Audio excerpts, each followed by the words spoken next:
साथियों नमस्कार दोस्तों, आज अपन यहाँ बात करेंगे और साथियों मैं आपको यहाँ प्रूफ के साथ दिखाना चाहूँगा। यदि मान लो रीट की पात्रता में साथियों नॉर्मलाइजेशन नहीं होता है तो कितने लाखों स्टूडेंट है ना, किस शिफ्ट वाले स्टूडेंट एक झटके में ही पात्रता से वंचित हो जाएंगे।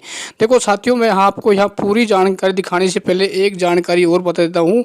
जो साथी सिलेबस का इंतज़ार कर रहे हैं साथियों, आने वाले 6 या 7 दिन के अंदर आपका मेन एग्जाम का सिलेबस साथियों टॉपिक वाइज जारी कर दिया जाएगा। जिन साथियों की पात्रता क्लियर हो रही है, मैं उनको एक ही निवेदन कहना चाहूँगा साथियों, आप सिलेबस के भरोसे ना बैठे रहें। सिलेबस आपका जारी होगा और 80% राजस्थान का जीके आपको पढ़ना ही पड़ेगा ना।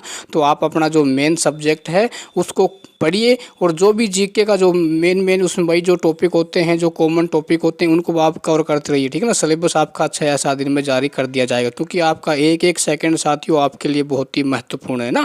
अब साथियों अपन यहाँ बात कर ले। देखो साथियों, यदि मान लो रीट में भाई नॉर्मलाइजेशन नहीं होता है तो साथियों जो एसएसटी सब्जेक्ट वाले हैं, जैसे भाई जो 23 की सेकेंड शिफ्ट के स्टूडेंट हैं, वो सर्वाधिक ऐसे स्टूडेंट होंगे जो रीट की पात्रता से वंचित हो जाएंगे। क्योंकि 23 की जो फर्स्ट का एग्ज़ाम हुआ था उसका पेपर तो बहुत अच्छा था, लेकिन सेकंड वाला पेपर था उसका लेवल काफ़ी हार्ड था, क्योंकि उसमें जो सब्जेक्ट में ऐसे ऐसे क्वेश्चन पूछे गए थे है ना, जिनका जवाब देना स्टूडेंट के लिए बेहद ही मुश्किल था, यानी जो सिलेबस से बाहर था।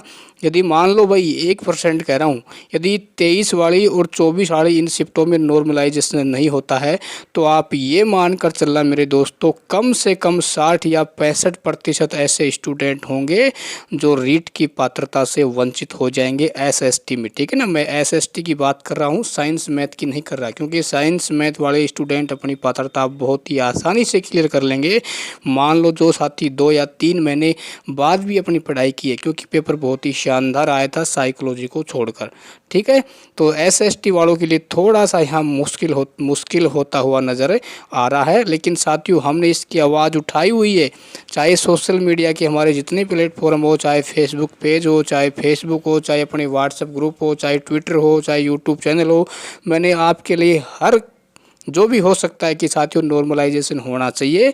और नॉर्मलाइजेशन में किसी भी शिफ्ट के नंबर कम नहीं होने चाहिए। हाँ, नंबरों में बढ़ोतरी कर सकते हो, यानी नंबरों में जिनके भाई मान लो 120 110 प्लस नंबर आ रहे भाई, उनके नंबर आप कम करोगे तो कहीं ना कहीं उनका जो एक कॉन्फिडेंस है वो भी कम होगा। हाँ, वो पात्रता से तो बाहर खैर नहीं कर सकते आप उनको, लेकिन हाँ इतना है, जैसे मान लो कि भाई जो पात्रता से वंचित हो रहे हैं उनकी शिफ्ट का पेपर हार्ड है, तो उनको कम से कम आप पात्रता क्लियर करिए, ठीक है ना। क्योंकि सभी ने भाई दिन रात मेहनत की है, लाखों युवाओं ने अपने लाखों रुपए खर्च किए हैं, तो ऐसा नहीं होना चाहिए कि भाई उनका पेपर का जो लेवल है बाकी शिफ्टों की तुलना में थोड़ा हार्ड बनाया जाए, ठीक है ना। तो नॉर्मलाइजेशन की पूरी संभावना है साथियों, और आप भी इसकी आवाज़ उठाते रहिए, है ना। तो मैंने एक साथियों आंकड़ा बताया है आपका कि यदि नहीं होता है तो ये हालात पैदा हो सकते हैं ना। तो इस वीडियो को आप ज़्यादा से ज़्यादा ग्रुपों में शेयर करें, ताकि और हमारे ऐसे युवा साथी वो थोड़े से जागरूक हों, क्योंकि दोस्तों आज का युग जागरूक का है। बिना जागरूक मेरे दोस्तों किसी भी काम को संभव नहीं किया जा सकता। इस चीज़ को आप ज़रूर जानते होंगे।